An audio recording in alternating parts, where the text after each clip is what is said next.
There's this notion around social innovation of social imagination, of reimagining desirable futures that become appealing directions, engaging opportunities to become involved in co-constructing, co-creating the kind of sustainable future that we want. And for the environmental movement, which for a long time predicated its messages on warnings and predictions of doom and so on, generally over creating a kind of green fatigue, the social innovation lens is more of an invitation, more of a way of engaging us in imagining and then joining together with others to create appealing and viable futures. When we talk about social innovation, we're often talking about inclusion of a greater diversity of perspectives to create the new ideas and the new approaches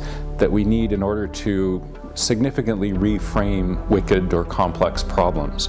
So at one level, we're talking about private sector initiative, entrepreneurial capacity, business savoir-faire, working with community sector, which brings passion, energy, volunteerism, civic participation, and so on, with government capacity to shape policy, to follow in this sense. And I think this is really an important aspect of social innovation, is that it's not dependent on government.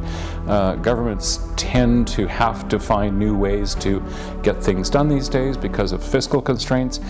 This is about the citizen sector leading and engaging private sector and government with other partners to create citizen-led change. It's a way of capturing this notion that the solution to complex challenges actually involves contributions from multiple sectors at multiple levels of scale. And so while it's called social innovation, it does in fact link communities and innovators to the private sector, to the academic sector, to the public sector, to designers, academics, architects, engineers.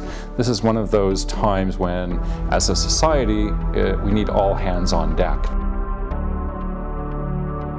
All of us have a responsibility, all of us have a role to play in creating a sustainable society. And that notion of inclusion extends both across those sectors that I was mentioning a moment ago, but also to vulnerable populations. And it's really important, I think, to remember that vulnerability is in fact a source of great strength.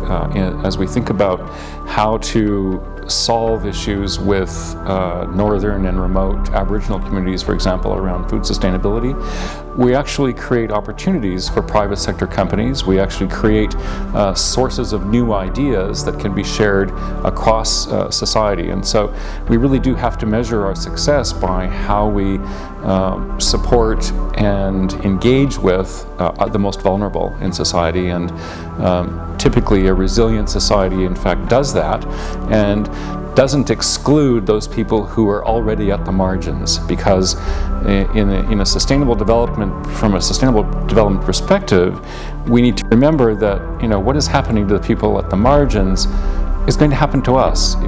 If we look at food banks, for example, as